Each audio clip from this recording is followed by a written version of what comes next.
Assalamualaikum warahmatullahi wabarakatuh. Selamat datang dan selamat bergabung Sobat Ma'ana di Kurma di episode yang keempat untuk hari Jumat ini. Insya Allah topik atau tema yang akan diangkat yaitu berpuasa untuk ketakwaan, keimanan, dan kesehatan. Nah, untuk speaker pada hari ini, pada sore hari ini sangat spesial sekali karena kedatangan dari sahabat saya dari Palembang ya. Kita awal ketemu itu di Bandung, ada pelatihan organisasi IMM, perkaderan khusus, perkaderan utama di sana, DAM. Dan alhamdulillah pada sore hari ini uh, kita bisa bertemu, bersilaturahmi, bahkan insya Allah nanti kita bisa bereuni ya dengan teman-teman DAM Bandung ya. Semoga saja acara pada hari ini bisa berjalan dengan lancar dan membawa berkah untuk kita semua. Nah, untuk itu kita tunggu speakernya bergabung bersama kita dan sambil menunggu viewers juga yang masuk. Jadi dimohon bersabar ya teman-teman.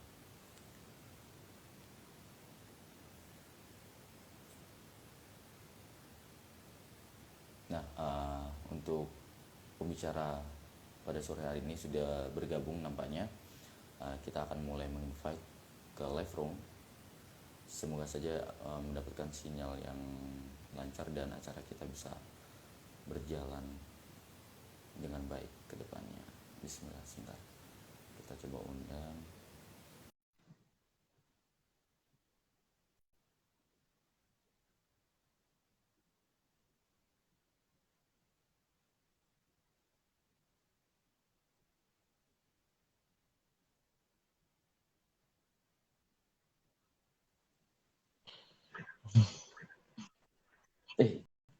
Ya ini alhamdulillah sudah terkoneksi, sudah tergabung di Palembang ini ya, teman-teman Ya, nih. langsung. Alhamdulillah. Jadi Ini live-nya di mobil karena mau ada agenda yang lain. Jadi wah, nyambi. nggak apa-apa lah, silaturahminya tetap jalan. Alhamdulillah. Assalamualaikum Agung, gimana kabarnya? Alhamdulillah khair baik. Mas Asra gimana kabarnya?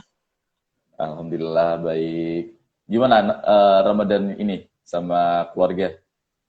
Alhamdulillah Ramadan kali ini Ramadan kedua ya sama keluarga, tapi baru Ramadan kali ini yang bareng sama keluarga. Kalau Ramadan tahun kemarin Hmm. masih pisah. Iya. Alhamdulillah ya, jadi ada kebergahan tersendiri ya buat Agung. Ini lagi di mana, Gung? Lagi di mobil atau di tol? Di dalam Lagi mobil. di mobil. Kebetulan berhenti dulu, nanti selesai ini baru lanjut lagi jalan. Oh, di sana hujan ya? Atau gimana? Hujan, di sini hujan. Hujan. Iya, tetap stay safe ya Jadi di sana. Ini sendiri ya, atau ada istri?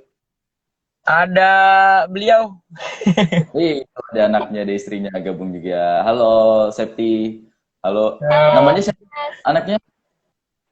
Arisha, Arisha Panggilannya? Nazifatul Rizki. Panggilannya Arisha. Panggilannya Arisa. Semoga Hmm. keluarga di sana ya, di jalan hati-hati ya. Hati-hati di jalan, Ya, senantiasa siap. dalam lindungan Allah. Nah, untuk sobat mana semuanya, pada sore hari ini kita mendapatkan apa ya, kayak siraman rohani ya dari ini Ustadz ya. Ini salah satu ketua yayasan di Jam'iyah Dar Al Khair, bener nggak? Di Kota Palembang. Siap. Jadi gimana tuh, Kung? Apakah kamu di sana itu juga apa ya, pengurus pesantren atau gimana? Untuk ceritakan. Jadi Jam'iyah Dar Al Khair itu salah satu lembaga pendidikan. Lembaga Hmm. pendidikan yang memang sengaja kita siapkan untuk nanti memunculkan generasi-generasi Islam. Kalau sekarang kita baru mulai di tahap TPA, Taman Hmm. Pendidikan Al-Quran, baik itu tahsin dan juga tahfidz, dengan siswa kurang lebih 200. Kemudian baru dimulai juga dengan bimbingan-bimbingan belajar, ada bimbingan belajar bahasa Arab, bahasa Inggris, juga ada bimbingan belajar untuk masuk pondok. Nah, ini yang lagi booming Wah, sekarang, luar biasa. bimbingan Iya, iya. belajar untuk masuk pondok nih. Karena ada tren sekarang, tidak bisa kita pungkiri ya, sama-sama kita tahu kalau di luar itu ya kebanyakan orang tua sudah mulai berpikir kalau pondok itu salah satu tempat terbaik untuk saat ini dan mungkin untuk seterusnya.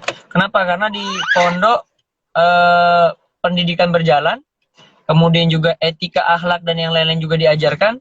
Begitu juga pergaulan anak-anak juga bisa terjaga. Jadi pondok mungkin salah satu tempat terbaik untuk saat ini. Nah, karena tren tersebut, maka ada beberapa pondok yang digemari nih sekarang nih, lagi rame kan.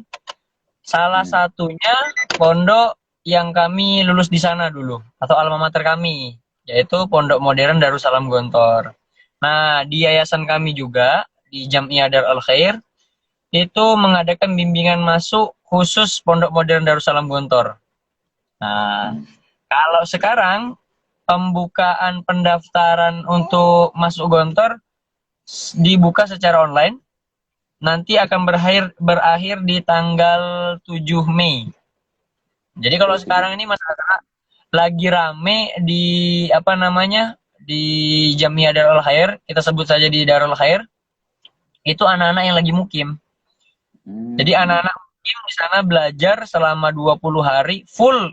Kita larang untuk ketemu orang tuanya biar latihan. Jauh dari orang tua, biar latihan. Ya? Iya, gimana?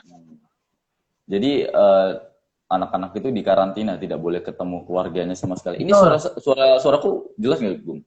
Jelas. Ini suaranya jelas juga kan? Alhamdulillah jelas, alhamdulillah. Anak-anak karena masa seperti ini juga kita karantina, biar tidak ada hal-hal yang tidak kita inginkan. Termasuk orang tua pun kalau datang harus tetap menggunakan masker, protokol kesehatannya harus tetap berjalan. Nah, di samping anak-anak tetap terlindungi, juga anak-anak tetap bisa belajar dengan efektif. Jadi sekarang ada sekitar 50-an orang putra-putri yang sedang menjalankan mukim pondok Ramadan. Masya Allah. Ini kalau di Darul Khair ini adanya di Palembang ya? Untuk di wilayah lainnya belum tersebar atau gimana?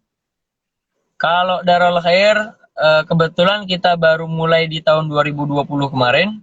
Kalau cikal bakalnya sudah kita mulai dari tahun 2006 sebetulnya. Cuman dari 2006 sampai dengan 2020 itu belum di bawah naungan yayasan. Baru 2020 kita kuatkan tekad untuk buat yayasan. Jadi Darul Khair itu sudah berbentuk yayasan. Begitu juga lembaga-lembaga yang ada di bawahnya. Adanya baru di Palembang. Sementara semua doakan semua cabang yang lain ya.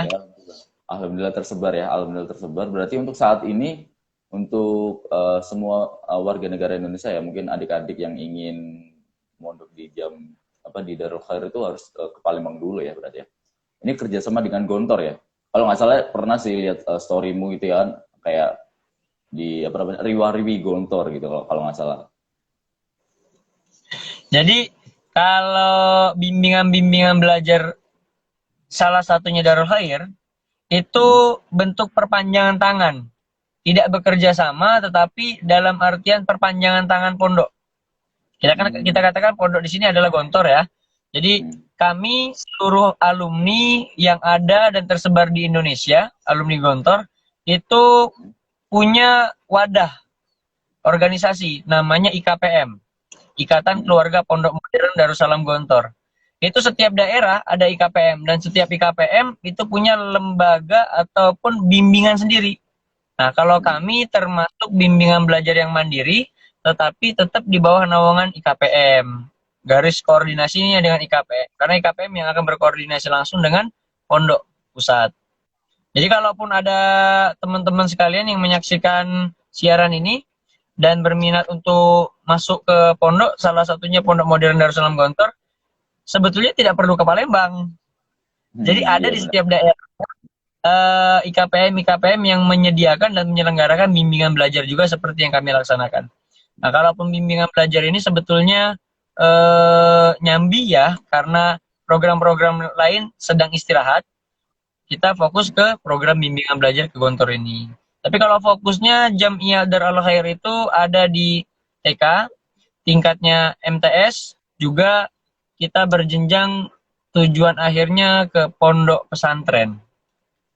Oh, Jadi doakan semoga ke depan terlaksana. amin. Seperti itu. Semoga semua yang direncanakan itu dapat dimudahkan oleh Allah Subhanahu Wa Taala. Sukses terus buat Agung ya. Ini Siap. progresif banget nih kayaknya rencananya. Oke Gung, untuk tema ya pada topik di sore hari ini itu kan berpuasa untuk ketakwaan, keimanan, dan kesehatan. Ini saya coba serahkan ke Agung ya, coba serahkan ke Agung. Agung nanti bisa bawakan sesuai kultum atau apa, kayak kalau senyamannya Agung aja ya. Kalau dari narasumber yang kemarin-kemarin itu kan karena basicnya kita diskusi sharing. Tapi kalau Agung bawanya dengan kultum, nanti mungkin dari teman-teman yang menonton bisa langsung mendengarkan gitu, nggak apa-apa. Jadi untuk waktunya saya serahkan ke Agung. Oke. Bismillahirrahmanirrahim. Assalamualaikum warahmatullahi wabarakatuh. Innal hamdalillah nahmaduhu wa nasta'inuhu wa nastaghfiruh wa na'udzu billahi min syururi anfusina wa min sayyiati a'malina. May yahdihillahu fala mudilla lahu wa man yudlil fala hadiyalah. Asyhadu an la ilaha illallah wahdahu la syarikalah wa asyhadu anna Muhammadan abduhu wa rasuluh la nabiyya ba'da amma ba'd. Allahumma shalli ala Muhammad wa ala alihi wa ashabi wa man tabi'ahum bi ihsanin ila yaumiddin. Berbicara tentang puasa, pasti sebagai umat muslim Agung, kita semuanya tidak jelas suaranya. Turunnya dikit, turunin dikit, coba ditur. Jelas. Kameranya. Nah, gitu kan cakep. Nah, gitu. Nah, agak tinggi, agak ketinggian. Ya, agak ketinggian coba. Nah, mantap. Kembali lagi kepada tema. Tema kemarin yang kita bahas adalah tentang puasa, ketakwaan, kemudian juga tentang kesehatan. Bagaimana ketika kita berpuasa dapat meraih ketakwaan, juga kesehatan. Nah, tentu kalau kita berbicara tentang puasa, seluruh umat muslim mungkin sudah mengetahui apa dalil, apa buktinya, kemudian apa perintah Allah tentang puasa tersebut. Tapi sama-sama kita belajar, sama-sama kita mengingat lagi. Termaktub dalam Al-Quran, surat Al-Baqarah, Ya ayyuhalladzina amanu kutiba alaikumusiyam kama kutiba alal ladzina min qablikum la'allakum tattaqun. Wahai orang-orang yang beriman. Jadi yang disuruh berpuasa itu hanya orang-orang yang beriman, yang yakin sama Allah, yang percaya sama Allah. Kenapa orang yang beriman dulu? Karena predikat iman itu lebih global daripada takwa. Untuk mendapatkan takwa itu ada hal-hal, ada step-step yang harus kita laksanakan. Jadi peringkat takwa itu di atas iman. Iman dulu yang dasarnya. Maka perintah di sana, ya ayyuhalladzina amanu kutiba alaikumusiyam, diwajibkan atas kalian berpuasa kama kutiba alal ladzina min qablikum la'allakum tattaqun. Sebagaimana orang-orang sebelum kita, jauh dari kita sebelum lahir, itu sudah diperintahkan berpuasa sebetulnya. Karena sudah diperintahkan berpuasa, maka kita pun sekarang wajib untuk berpuasa. Itulah jatuh hukum puasa di bulan suci Ramadan adalah wajib. Sekalipun orang yang batal atau bahkan tidak berpuasa, tetap punya tanggungan. Kalau kita kan sering katakan hutang puasa ya. Nah, hutang puasa ini tetap harus dibayar. Bahkan orang-orang yang akan melaksanakan puasa tahun depan, insya Allah kalau kita jumpa lagi ya, harus mengingat itu, masih ada hutang atau tidak. Waktu puasanya tahun kemarin. Nah, kira-kira Mas Asra ada hutang nggak? Insya Allah nggak ada ya. Nggak ada. Aman. Nggak ada.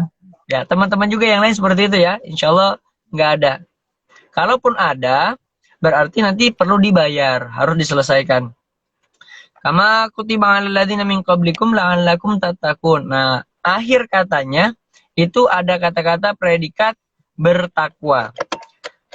Kenapa? Karena dari berpuasa kita bisa dapat predikat takwa.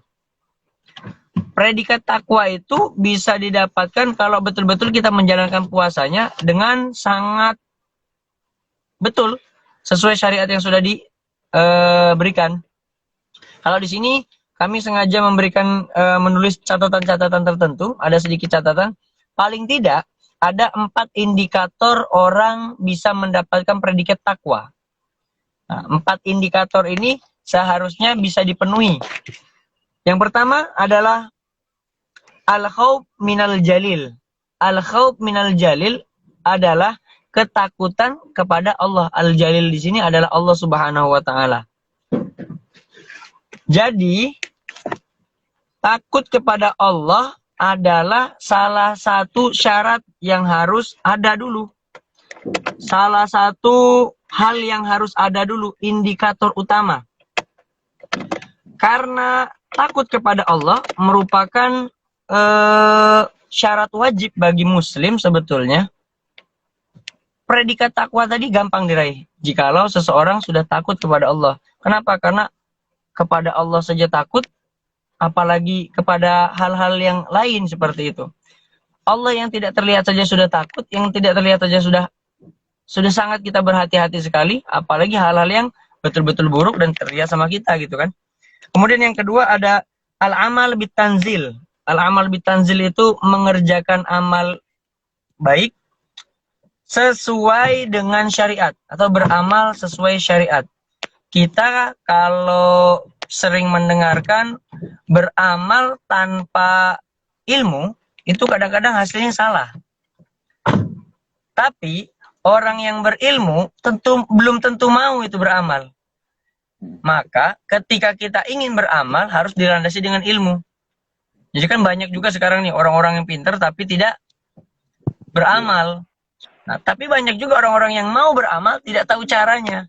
Maka antara amal dan ilmu itu harus berkaitan. Nah, itu indikator yang kedua. Indikator yang ketiga adalah ar-ridha bil qalil. Nah, ar-ridha bil qalil ini diajarkan betul di dalam puasa. Kenapa? Karena ar-ridha bil qalil berarti ridha dengan yang sedikit. Tidak sedikit kan dari kita umat muslim yang ketika berpuasa itu buka puasanya habis-habisan. Banyak-banyak betul gitu kan. Makannya, takjilnya, bahkan yang lain-lain itu habis-habisan betul. Dan ini belum termasuk dari takwa. Kenapa? Seolah-olah ini balas dendam. Jadi berpuasa dijadikan bukan ladang amal. Bukan ladang mengasah ketakwaan, tetapi ladang hanya untuk menahan haus dan lapar. Maka betul kata Rasul kalau dikatakan tidak sedikit orang yang berpuasa itu hanya dapatkan haus dan lapar saja. Ya kayak gini Mas Asra. Salah satunya, kalau kita lihat diri kita saja ketika mau buka puasa, kalau buka puasanya itu semuanya itu harus ada, harus lengkap, harus sempurna, padahal yang dimakan cuma teh manis. Yang diminum teh manis, yang dimakan cuma buah kurma 1, 2, 3 butir dan itu kenyang, berarti itu bukan mau, itu nafsu. Nah, orang yang dekat dengan nafsu, maka masih jauh dengan takwa. Nah, selanjutnya ada indikator yang keempat, yakni al-isti'adat liyaumir rahil. Al-isti'adat liyaumir rahil ini orang yang berpuasa, itu hendaknya mengingat kalau yaumul akhir, hari kiamat, itu hak. Itu benar adanya. Maka dengan berpuasa, kita seharusnya jauh lebih mengingat lagi kiamat, mengingat lagi kematian, mengingat lagi bekal apa yang akan kita bawa. Maka kan di dalam bulan puasa itu banyak motivasi-motivasi yang sangat menggiurkan ya. Contoh, kalau dalam Al-Quran itu manja'a bil hasanati falahu asyrun amsalihah.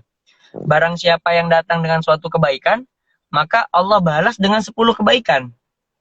Dengan ayat juga yang lain, masalul ladzina yunfiquna amwalahum fi sabilillah kamasali habbah ambatat sab'a sanabila fi kulli sumbulatin mi'atu habbah wallahu yudha'ifu liman yasha' wallahu wasi'un alim.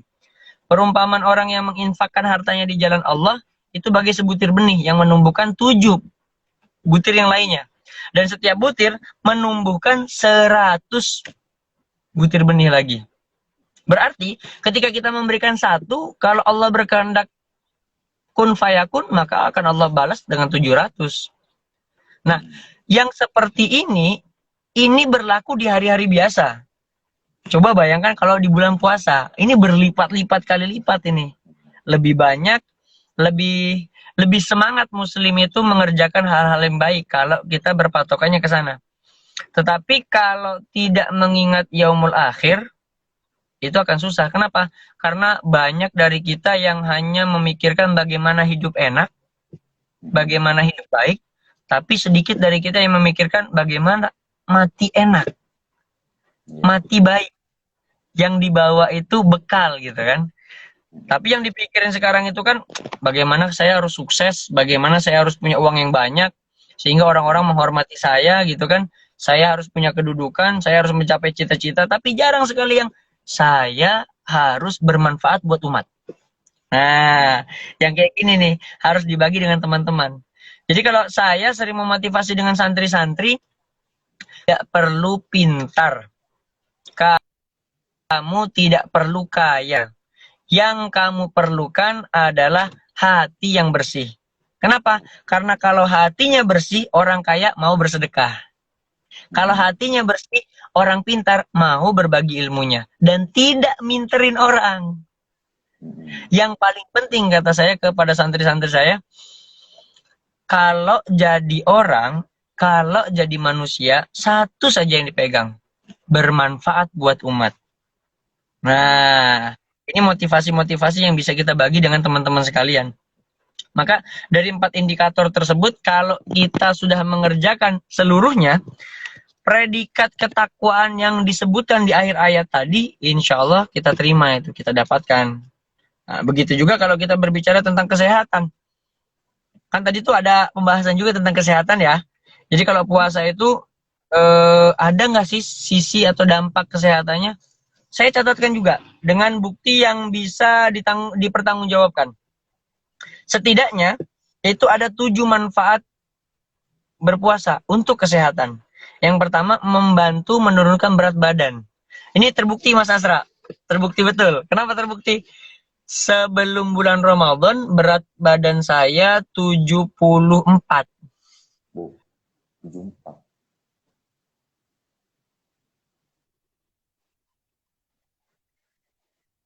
Berarti turun. Iya, Nah, turun. yang turun bukan kebugaran ternyata. Yang turun itu mungkin lemak ya. Perut dan segala macam itu alhamdulillah. Karena kenapa? Karena mengikuti pola sehatnya. Buka puasanya dengan yang hangat, tentu juga dengan yang manis, terus tidak berlebihan, makan juga secukupnya, tidak yang banyak-banyak. Begitu juga ketika malam tidak terlalu banyak ngemil. Nah, kalau puasa malam ngemil tetap aja gemuk ya kan. Satu, Iya, benar. menurunkan berat badan. Kemudian yang kedua, mengurangi kolesterol. Pasti kalau berat badan sudah turun, kolesterol sudah bisa ikut turun ya. Selanjutnya, Iya. membantu menurunkan kecanduan. Ini berlaku bagi orang-orang yang merokok. Kalau kami mohon maaf kan tidak merokok, jadi tidak terlalu tahu bagaimana rasa kecanduan. Tapi kalau dari segi perspektif pandangan kita, orang yang merokok kan pagi sampai maghrib tidak merokok tuh, otomatis kan berkurang. Nah mungkin ini salah satu dampak kesehatannya, mengurangi kecanduan, salah satunya rokok, seperti itu. Dan selanjutnya ada mendetoks tubuh, meningkatkan sistem imun, serta mengurangi hipertensi. Bisa mengurangi kemungkinan kita terkena hipertensi. Jadi ada dampak-dampak kesehatan yang dilakukan, yang dihasilkan dari berpuasa maksudnya. Ketika kita berpuasa betul-betul dengan hati yang tulus, ikhlas, selain imun juga iman bertambah. Nah, mungkin bukan siraman rohani ya, lebih tepatnya sharing, berbagi. Karena kami berdiskusi, hasil mencari, hasil membaca, maka inilah yang bisa kami bagi bersama teman-teman sekalian. Mungkin itu saja, Mas Asra. Wah, ini luar biasa ya. Jadi singkat, padat, dan berisi ya. Jadi mungkin teman-teman juga ketika menonton siaran ini tuh tidak bosan ya. Jadi bisa langsung masuk dan paham gitu. Jadi penjelasannya itu sederhana tapi mudah dipahami untuk semuanya gitu. Tapi untuk apa namanya? Jadi gini, boleh langsung tanya ya. Kalau kalau dari saya, jadi langsung sharing. Benar ya, untuk puasa itu pertama kita harus apa ya, ingat Allah dulu ya, ingat Allah, takut akan Allah kayak gitu. Tapi gimana menurut pandangan dari Agung sendiri, kalau semisal ada teman saya, misalnya ada teman saya, dia itu puasa, tapi dia membatalkan puasa karena mah, kayak gitu, karena mah. Dan dia, waktu itu sempat aku tanyain gitu kan, lah kok apa kalau misalkan kayak gini terus-terusan nggak puasa kayak gitu. Dia itu kebiasaan kalau sahurnya itu makannya sedikit, jadi nggak biasa sahur makannya banyak kayak gitu. Mungkin dari pandangan Agung bisa ngasih apa ya, ngasih pencerahan atau gimana? Mungkin nanti aku bisa ingetin ke dia. Gitu.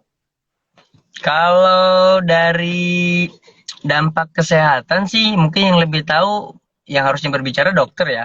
Tapi menurut beberapa pengalaman yang betul-betul terjadi di lingkungan kehidupan kami, kalau orang yang punya asam lambung atau mah itu memang sebaiknya puasa malah. Tapi memang harus mengikuti jadwal makan yang sesuai yang sudah ditentukan. Jadi berpuasa itu kan ada buka puasa, kemudian malam kita bebas makan. Nah di situ harus dijeda, harus diatur pola makannya. Begitu juga sahur. Nah salah satu mungkin dampak dari mah atau asam lambung tadi ketika sahurnya tidak teratur ya. Berbeda dengan orang yang tidak punya riwayat penyakit mah. Nah, orang-orang yang tidak punya riwayat penyakit mah, sekalipun dia telat sahur, sahurnya cuma air putih 1 gelas, insya Allah nggak terlalu berbahaya. Tapi lebih baik memang harus diisi, karena tidak boleh juga kan lebih lama kosong perut tadi kan. Jadi kalau melihat dampak kesehatan sih mungkin dokter yang lebih mengetahui. Tapi kalau dalam sisi religi, kalau orang yang yakin kepada Allah, orang yang paham betul ketakutan terhadap Allah, menjalankan syariat-syariatnya, menjauhi semua larang-larangannya, itu belum pernah kami dengarkan ada orang yang maaf meninggal karena puasa gitu. Nggak tahu kalau Mas Asra pernah ngeliat, pernah dengar belum ada orang dikabarkan meninggal gara-gara puasa gitu kan? Belum ada ya, sama belum ada. Kalau yang seperti itu kayaknya kembali ke individu ya, dengan alasan tadi ya menyelamatkan jiwa dan yang lain-lain. Padahal sebetulnya ya nggak juga kan? Iya. Karena kalau yang lain puasa, dia nggak puasa juga, mau makan itu malu juga kadang-kadang. Jadi istri kan memang sedang tidak puasa, karena memang ada tamu bulanan ya. Itu juga sama ngeluh. Ini nggak puasa sama kayak puasa ini katanya. Kenapa? Karena kebetulan di lingkungannya santri-santri kan, santri-santri semuanya puasa. Mau makan malu katanya, nggak makan lapar kan. Tapi tetap masih bisa kuat juga. Jadi kembali ke individu sebetulnya. Bagaimana dia menyikapi gitu kan ya? Iya. Oh berarti benar ya kalau misalkan puasa tadi apapun alasannya gitu kan kita harus kembali ke individu, takut akan Allah dan makannya teratur ya. Jadi kalau kita buka puasa itu harus dilihat dulu kalau kita punya penyakit mah berarti kita harus isinya sesuai dengan kapasitas perut kita gitu. Jangan sampai berlebihan dan berkurang kayak gitu. Betul. Kalau sekarang kan sudah bisa dilihat sih Mas Asra, ada beberapa tontonan-tontonan di YouTube yang bisa jadi panduan kan. Contohnya channelnya Dr. Zaidul Akbar. Itu kalau tentang kesehatan dan puasa segala macam sudah dikupas tuntas di sana. Bagaimana menanggulangi mah, bahkan yang kronis dan segala macam bisa ditanggulangi semua di sana gitu. Tinggal bagaimana kitanya mau menjaga atau tidak, seperti itu. Mau melaksanakan atau tidak kan. Kembali ke individu masing-masing. Tadi kembalinya kepada al-khauf bil jalil, takut kepada Allah dulu. Nah, kalau kayak gini kan namanya nggak takut sama Allah ini kan, masih main-mainin kan. Kecuali kalau memang sakitnya itu tidak memungkinkan dia untuk berpuasa. Makanya ada keringanan untuk mengganti puasa di hari yang lain. Iya, ada rukhsah. Bahkan kalau Mas Asra ingat, setelah 1 bulan kita berpuasa full di bulan suci Ramadan, itu ada puasa Syawal. Puasa Syawal itu pahalanya Masya Allah itu kayak puasa 1 tahun. Pahalanya padahal hanya puasa beberapa hari. Kenapa seperti itu? Kalau kami sih pernah bertanya dengan guru ya, atau mungkin kami juga pernah berdiskusi dengan guru kami, ya candaan-candaannya seperti ini. Allah itu saking baiknya kepada umatnya, itu ngasih bonus. Bonusnya itu di akhir. Di mana ketika orang sudah berpuasa 1 bulan penuh, ditambah lagi bonusnya cuma nambah beberapa hari, tapi pahalanya 1 tahun gitu. Kan enak gitu. Full gitu kan. Berarti termasuklah orang yang mungkin puasanya batal 1 hari, 2 hari, 3 hari dalam bulan suci Ramadan tadi kan. Dia tetap dapat pahala full untuk puasa Syawal. Juga dia bisa mengganti di hari yang lain ketika selesai puasa Ramadan. Yang penting jangan berpuasa di hari tanggal 1 Syawal tadi. Kan 1 Syawal haram kita berpuasa. Masa iya kan orang lagi main ke tempat kita gitu kan, disuguhi minum, Mas Asra monggo minum, saya puasa gitu. Kan nggak lucu. Iya juga ya, benar. Oke. Jadi berarti kalau misalkan kita udah selesai puasa Ramadan, ada bonus, Allah beri bonus, yaitu di puasa Syawal kayak gitu. Berarti kalau misalkan kita puasa Syawal itu, kalau misalkan ada yang bolong di Ramadan, juga dimasuk membayar utang yang di bulan Ramadan bukan? Atau beda lagi? Nah, kembali kalau ketika kami diajarkan sama guru kami, kembali kepada niat kami. Jadi kembali kepada niat kita maksudnya. Niat kita, apakah puasa tersebut untuk mengganti puasa Ramadan atau memang untuk mengerjakan puasa Syawal. Nah, tapi berbeda dengan ketika kita puasanya mengganti di hari Senin dan Kamis. Kan ada puasa sunnah Senin Kamis toh? Iya. Nah, ketika orang batal puasanya lalu menggantinya di puasa Senin, maka dia dapat double sebetulnya. Ya, satu mengganti puasanya, niat utamanya mengganti puasanya ya, puasa Ramadannya tadi. Kalau dikerjakan hari Senin, begitu juga dia dapat pahala puasa di hari Senin. Karena sebetulnya pahala puasa hari Senin itu karena Rasul mengatakan zata yaum maulidtu. Hari itu saya dilahirkan, kata Rasul itu. Hari Kamis ketika amal-amal semuanya dikumpulkan, kata Rasul, saya senang kalau ketika malaikat menyampaikan amal tersebut, mencatat amal tersebut, laporan, itu saya posisinya sedang berpuasa. Jadi 2 hari tersebut bisa dapat bonus juga ya. Jadi sebenarnya enak sebenarnya ya, gampang untuk dapat pahala itu gampang sebetulnya. Tapi Cuman orang-orang nggak sadar gitu. Justru ya bener ya kalau misalkan kita ingin mendapatkan pahala justru dengan gratis, mudah gitu kan. Bahkan tidak ada keluar biaya gitu. Tapi orang-orang nggak sadar. Kecuali ketika kita ingin berbuat di luar sana gitu kan, itu bahkan ada mengeluarkan tenaga, mengeluarkan biaya gitu kan, bahkan sampai perekonomian juga berpengaruh kalau misalnya kita nggak bisa ngontrol itu. Masya Allah. Kalau untuk yang baik, sebetulnya mudah sekali kita kerjakan dan itu banyak pahalanya loh. Termasuk hadis Rasul ketika berbicara tentang kebaikan, ataupun sodako, bahkan kata Rasul, orang yang tidak punya sodako atau tidak punya harta sekalipun masih bisa bersodako. Dengan apa? Dengan senyum. Nah, tabassumika fi wajhi akhika sodakotun. Senyum kamu yang membuat saudara kamu senang, bahagia, tenang, tentram, itu sedekah itu. Jadi bukan asal senyum juga. Kalau asal senyum aja kan mungkin belum ada ya. Tapi ketika orang melihat wajah kita, kayaknya kok adem ya, enak ngeliat gitu, senyum terus gitu kan, itu sodako sudah. Yang kayak gini kan gampang nih dapat pahalanya, tapi ya namanya manusia ya, kadang-kadang isinya tuh al khata wan nisyan, salah, lupa gitu kan isinya itu. Yang didekati ya malah yang mendekati dosa lah. Contoh kita sebutkan misalkan pacaran gitu ya, itu kan enak gitu, tapi kan dekat dosanya itu kan. Gitu juga ya khomer, pasti minuman-minuman keras, judi, hal-hal yang seperti itu kan ngabisin dana, ngabisin biaya, tapi orang seneng tetap ngedeketinya gitu. Tanpa sadar dosa di sana ada gitu.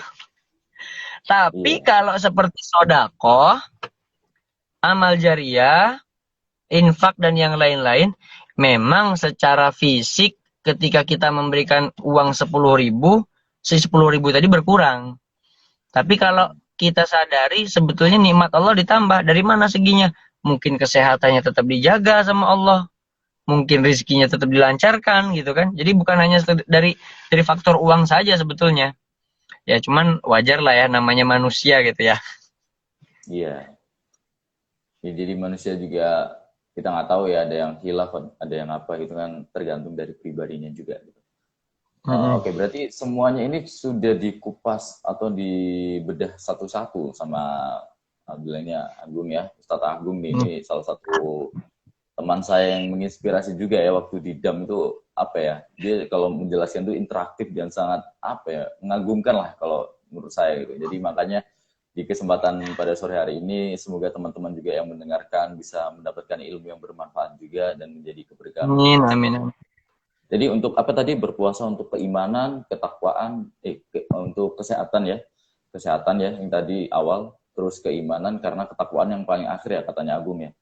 Jadi kita harus menjadi yang beriman dulu. Ini gimana Agung? Untuk beriman ini berarti kembali lagi ya, kita harus meyakini Allah seperti itu ya kalau kita ingin berpuasa atau bagaimana? Jadi kalau kita berbicara tentang iman, itu kan secara tekstual, itu tertulis teksnya itu 6. Iman ini ada 6 aspeknya. Iman kepada Allah, amantu billahi wa malaikatihi wa kutubihi wa rusulihi wa bil yaumil akhir wa bil qadri khairi wa syarri. Iman kepada Allah, malaikat, kitab-kitab, para nabi, kemudian hari akhir, begitu juga qada dan qadar. Nah, tapi kalau kita belajarnya hanya teks ya, mungkin orang semuanya tahu, bahkan anak SD sudah menghafalkan rukun iman apa gitu, paham. Mengerjakannya Mas Asra yang susah itu. Iya. Iman kepada Allah itu kita ambil contoh seperti ini saja. Ketika orang tidak punya kerjaan, lalu dia ragu, takut akan makan apa di hari itu. Nah, ketakutan itu Mas Asra, kalau dalam perspektif tasawufnya, itu sudah mendekati kepada kafir itu. Kenapa? Karena sudah tidak yakin dengan Allah. Mas Asra pernah tahu nggak cerita tentang Imam Syafi'i dengan Imam Malik? Imam Malik ini kan guru Imam Syafi'i. Ini berbicara tentang rezeki tadi ya. Iya, guru dan murid itu. Jadi kalau Imam Malik itu sangat percaya sekali kalau rizki itu sudah ada jatahnya. Allah itu ngasih rizki, bahkan sampai binatang melata itu sudah ada jatahnya gitu. Jadi nggak usah takut kalau masalah rezeki, kata Imam Malik gitu kan. Tapi kalau pandangan Imam Syafi'i lain. Kalau kata Imam Syafi'i, orang kalau nggak usaha mau dapat apa? Kalau nggak kerja mau dapat apa gitu. Jadi kalau pengen dapat rezeki harus usaha. Maka ketika itu Imam Syafi'i agak berselisih sedikit, berbeda pendapat. Akhirnya singkat cerita keluarlah Imam Syafi'i. Di tengah perjalanan Imam Syafi'i bertemu dengan salah satu kaumnya, dengan salah satu umatnya, dengan salah satu jamaahnya. Karena jamaahnya ini tahu, wah ini Imam Syafi'i ini, orang besar ini, orang hebat ini, maka dikasihlah makanan Mas. Banyak makanan itu, kurma, roti dan yang lain-lain. Dikasih makanan. Singkat cerita, seneng Imam Syafi'i. Senengnya gimana? Kalau saya nggak keluar rumah tadi, mungkin saya nggak dapat apa-apa. Saya nggak dikasih nih makanan ini gitu. Akhirnya mau menunjukkan kepada gurunya kalau memang kalau pengen dapat rezeki itu harus keluar, harus berusaha, paling tidak harus berjalan gitu. Baliklah ke tempat gurunya kan, mau ngebuktikan ini tadi. Bangga, seneng gitu kan, ngebuktikan. Nih, guru, singkat cerita bahasanya mungkin seperti itu ya.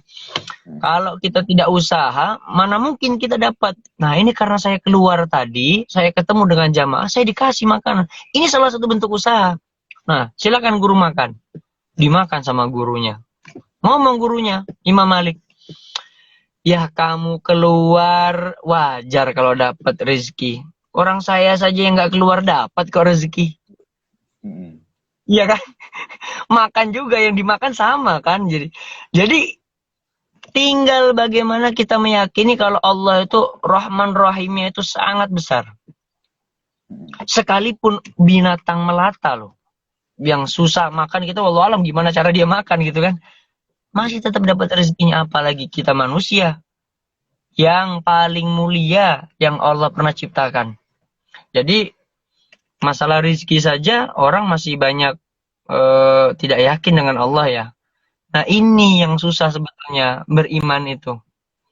Kalau dalam konteks lebih dalam. Tetapi kalau dalam puasa tadi konteksnya mungkin hanya konteks teks dulu ya. Dalam konteks tertulisnya iman kepada Allah, iman kepada malaikat, berarti yakin kepada hal-hal yang disebutkan tadi. Itu sudah termasuk dalam beriman. Tapi dalam konsep tasawufnya lebih dalam, beriman itu tidak semudah yang kita bayangkan. Maka ketika orang sudah disebutkan derajatnya muttaqin, bertakwa, itu sudah selesai dengan urusan imannya. Tinggal bagaimana dia bermanfaat tidak hanya kepada Tuhannya, tapi kepada manusia. Nah, kalau saya sering sampaikan analogi yang saya buat seperti ini. Ada iman, ada Islam. Jadi kalau iman itu konteksnya kita dengan Allah. Kita dengan ibadahnya kepada Allah langsung. Dengan berbagai macam aspeknya lah gitu.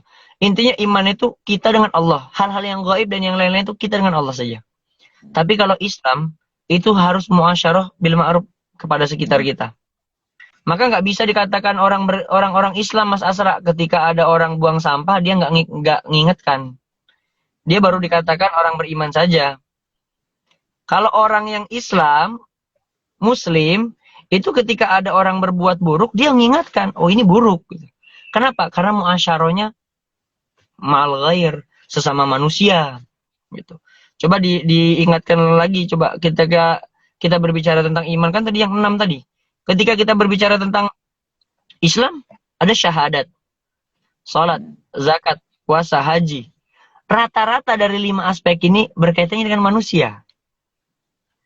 Nah, jadi kalau saya analogikan, kalau orang mau betul-betul punya derajat takwa, harus selesai dulu dengan iman dan Islamnya.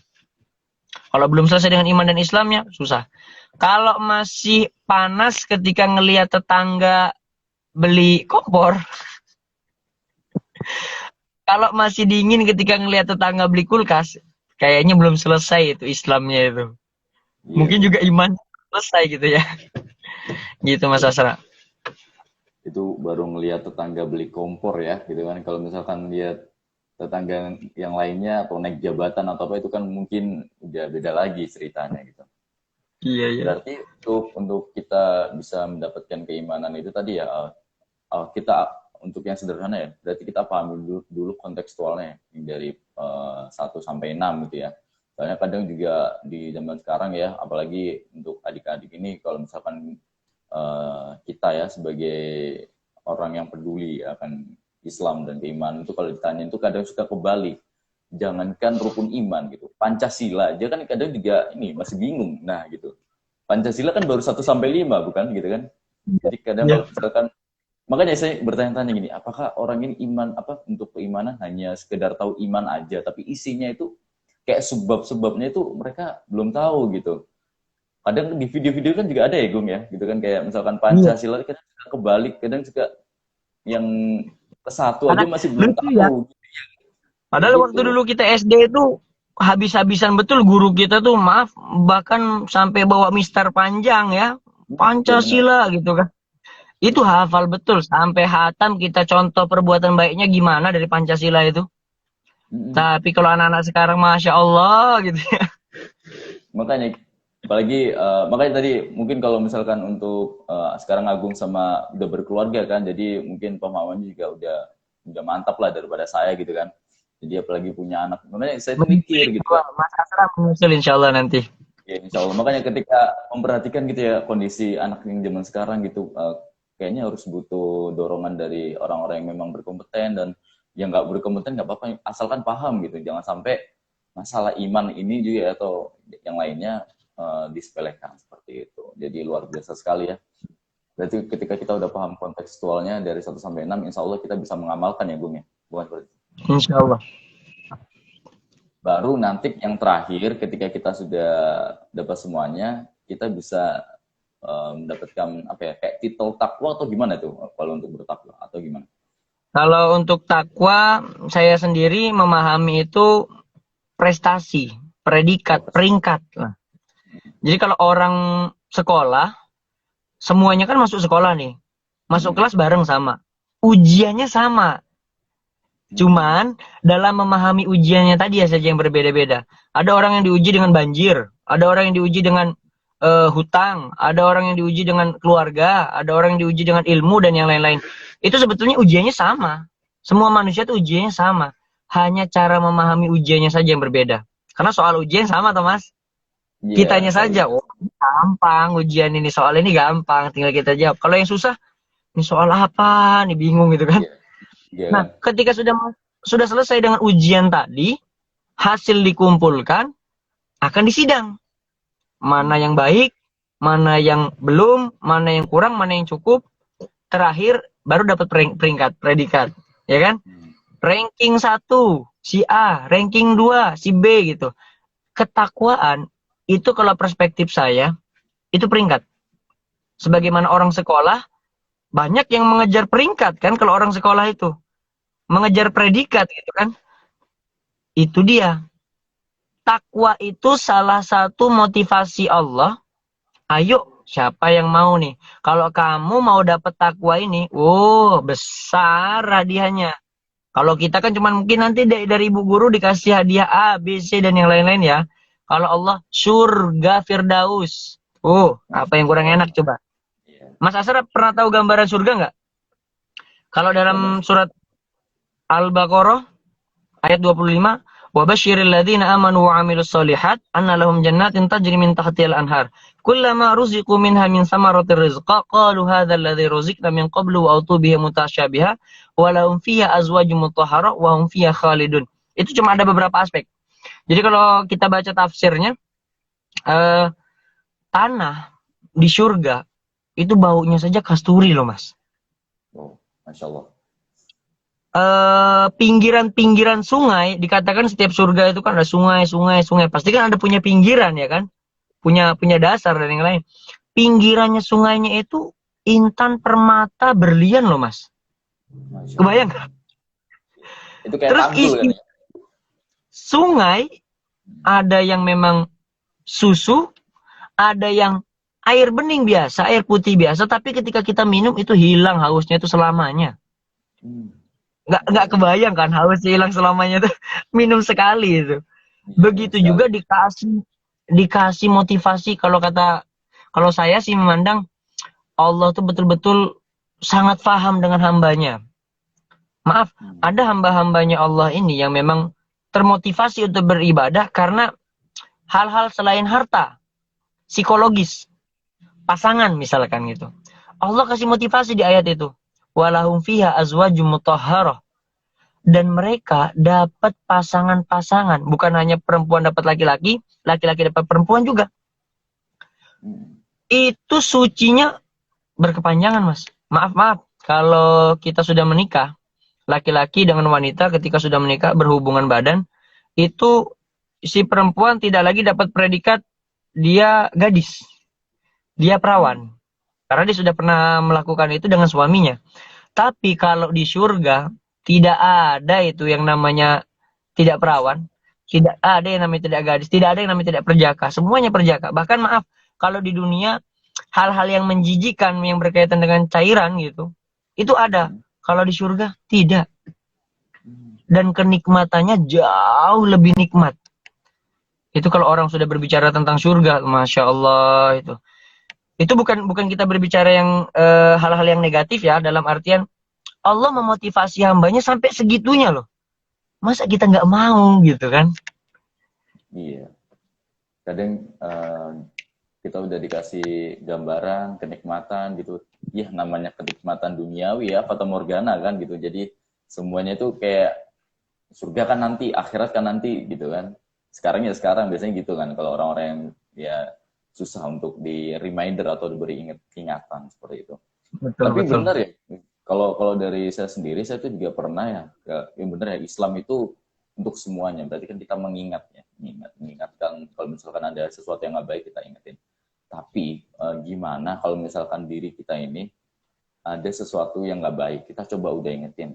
Tapi si dianya ini itu kayak menimpalin yang nggak baik. Jadi wah soalim nih, terus jadi kayak wah apaan sih gitu kan. Tambah kita diajak untuk berbuat yang nggak baik. Itu gimana? Jadi saya agak lupa ayatnya dalam Al-Quran, tapi seperti ini maksudnya.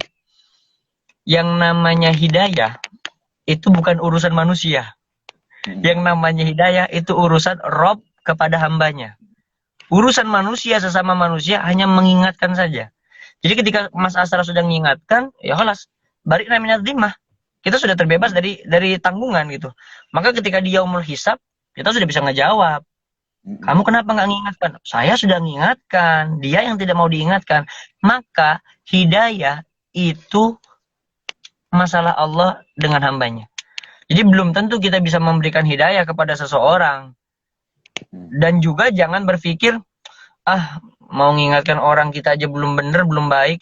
Mengingatkan itu salah satu kebaikan. Masalah kita sudah baik atau tidak, itu ranahnya bukan ke sana. Ranahnya kita dengan Allah. Kalau mengingatkan ranahnya kita sesama manusia gitu. Jadi jangan tunjukkan kalau kita itu ya nggak baik dan segala macam dengan kata-kata, saya juga belum baik, ngapain ngingetin orang, nggak. Kalau mengingatkan itu harus. Nyampaikan kebaikan itu harus. Balighu anni walau ayah, kata Rasul itu.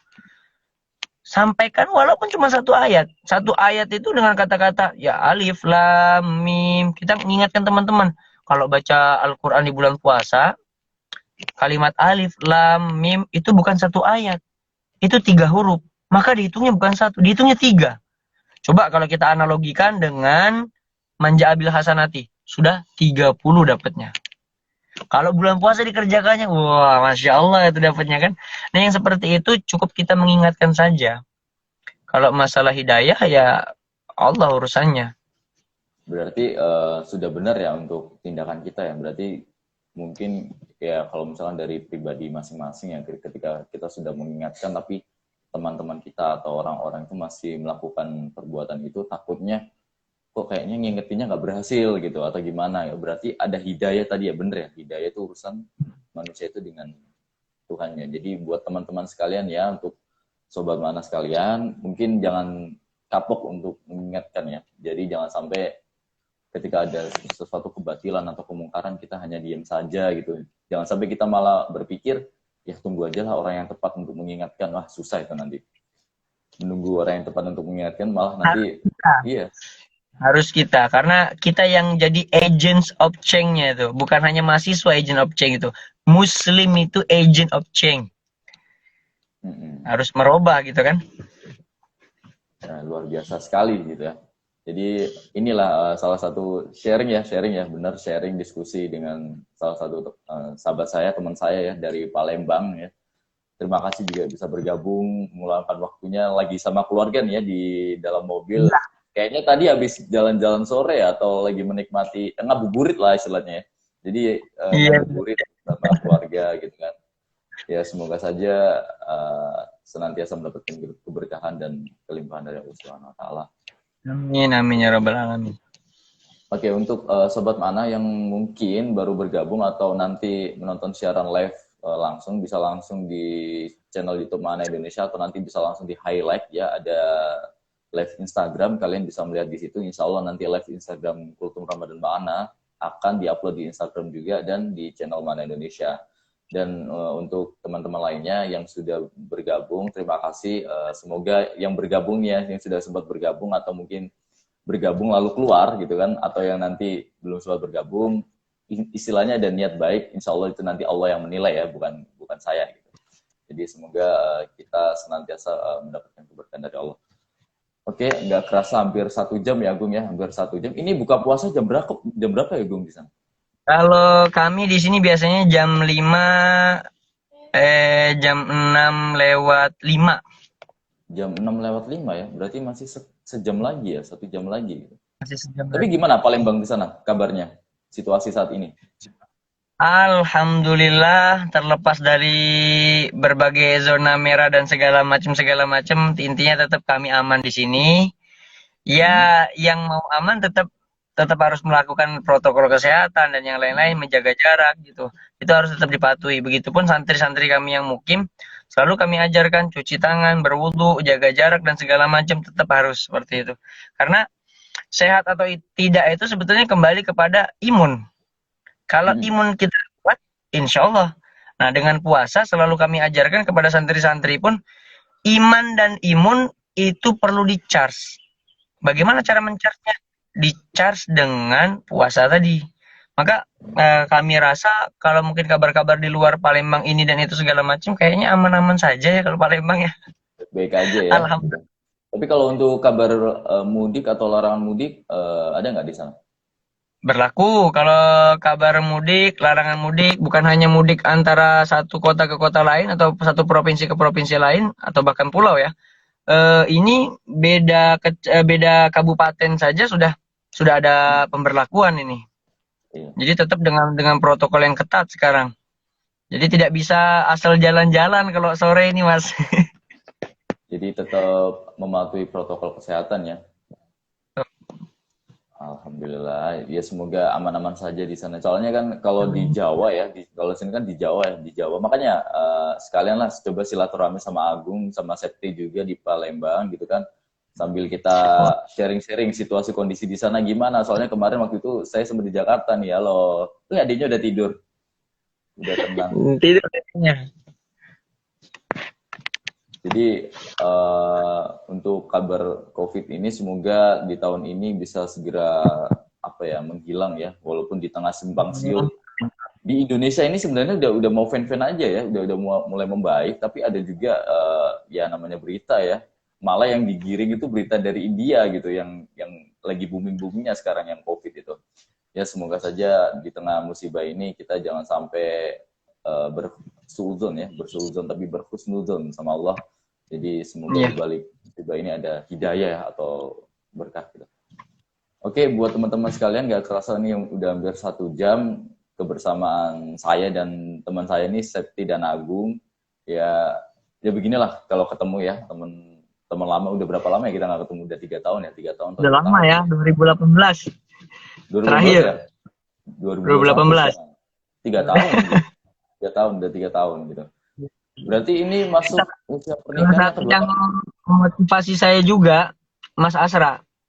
Karena kalau saya ngelihat snap-snapnya ya di status-status WA-nya, ini backpacker terus ini pokoknya. Ini contoh orang sukses ini.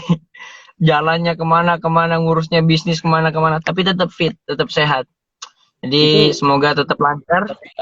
Jadi kayak Imam Syafi'i itu ada quotes atau kata-kata motivasi juga gitu. Kalau misalkan kamu ingin kayak menjelajahi dunia, itu kamu jangan di daerah-daerah itu saja, mencoba untuk keluar gitu kan. Makanya saya termotivasi juga dari quotes-quotesnya Imam Syafi'i juga gitu. Jadi makanya saya juga sekarang belajar juga rohani atau meningkatkan sisi religiulitas juga mungkin dari Agung gitu kan. Kita sama-sama sharing. Jadi persaudaraan itu terjalin kan enak gitu ya. Insya Allah nanti kalau misalkan ada rezeki, saya mencoba untuk backpacker ke Palembang lah, bentar, insya Allah. Tunggu kalau ke Palembang, insya Allah. Pernikahan aja sempat nggak bisa ya, karena waktu itu lagi kuliah kalau nggak salah, itu lagi kuliah, jadi nggak bisa. Lagi ada kesibukan. Ya lagi ada kesibukan kayak gitu. Oke. Boleh itu nggak minta itu pas screenshot bertiga nanti buat itu buat story. Ya sama keluarga coba. Ya Bapak yang di Surabaya masih sendiri dulu. Nah, coba yuk. Oke. 1, 2, 3. Lagi. 1, 2, 3. Masya Allah, sudah. Oke. Syukron Mas Asra, sudah dikasih waktu, sudah dikasih kesempatan untuk bisa berbagi. Kapan-kapan bisa berbagi lagi ya. Nanti kalau sekarang kan Mas Asra yang ngundang, nanti insya Allah moga-moga kami juga bisa ngundang nanti ya. Waduh, ini nanti ya semoga nanti dapat ilmu baru juga dari Agung. Makanya saya juga sempat untuk ada keinginan juga untuk memantapkan lagi ya. Karena waktu itu sempat kuliah dari SD sampai SMA kan ada ilmu agama juga. Jadi kalau untuk di kuliah kan berhubung juga universitasnya non campur semua lah ya gitu. Jadi insya Allah nanti mencoba untuk meningkatkan lagi sisi religiulitas. Mungkin nanti kita sama-sama sharing dan sama-sama bantu ya Gung ya. Dan sama-sama menebar manfaat yang tadi ya, menebar manfaat untuk umat gitu. Makanya salah satu berdirinya platform ini itu sama dengan tujuan Agung, menebar untuk umatnya, menebar manfaat untuk umat. Makanya ya semoganya ini menjadi ladang amal jariah untuk kita semua. Jadi walaupun nanti kita sudah nggak ada, video ini tetap di save dan mungkin nanti teman-teman yang menonton bisa mendapatkan ilmu baru atau hidayah ya, kita nggak tahu ya, kita itu kan rahasia Allah. Semoga aja kebaikan selalu menyertai kita semua seperti itu. Nah, ini sebentar lagi juga di Surabaya mau buka, ntar di Palembang kayaknya sejam lagi nih. Kayaknya sejam lagi baru buka. Mungkin nanti Agung dan keluarga bisa jalan-jalan. Nanti saya di sini menyiapkan buka puasa. Sekali lagi, Agung dan Septi, terima kasih atas waktunya. Alhamdulillah juga sinyal dan koneksinya lancar ya. Septi. Alhamdulillah lancar. Tidak ada kendala. Jadi diskusinya bisa berjalan sampai di detik ini. Seperti itu. Semoga kita bisa berkolaborasi, bisa bersilaturahmi kembali, dan tetap sehat-sehat terus untuk kalian berdua, untuk anaknya juga, sukses selalu untuk karirnya ya. Semoga senantiasa dalam lindungan Allah Subhanahu wa taala. Saya selaku host pamit undur diri, mohon maaf apabila ada salah-salah kata atau salah-salah penyampaian, karena sesungguhnya kesempurnaan itu hanya milik Allah Subhanahu wa taala dan kekurangan datangnya pada diri kita pribadi. Bukan seperti itu, Agung? Siap. Ada nggak namanya standing statement untuk yang terakhir buat teman-teman? Intinya seperti ini, seseorang muslim, seorang mukmin ketika ingin mendapatkan predikat takwa, maka perbaiki dulu iman dan Islamnya. Ketika iman dan Islam sudah baik, insya Allah predikat takwa di depan mata. Mantap sekali, sederhana tapi menyentuh hati. Itulah, ya, makanya sukanya dari aku gitu. Kata-katanya sederhana tapi menyentuh hati. Jadi untuk mendapat predikat takwa itu tadi, itu predikatnya. Yang penting keimanan kita itu harus disempurnakan dulu. Oke, terima kasih untuk semuanya. Terima kasih untuk Sobat Mana. Untuk yang di Palembang juga, hati-hati di jalan, yang sedang ada di perjalanan. Semoga kita bisa bersilaturahmi dan berkolaborasi. Saya pamit undur diri. Dan pembicara kita juga akan pamit undur diri dari Palembang. Wassalamualaikum warahmatullahi wabarakatuh. Terima kasih semuanya. Terima kasih. Waalaikumsalam warahmatullahi wabarakatuh. Kami pamit undur diri ya. Iya, siap. Terima kasih. Assalamualaikum. Waalaikumsalam.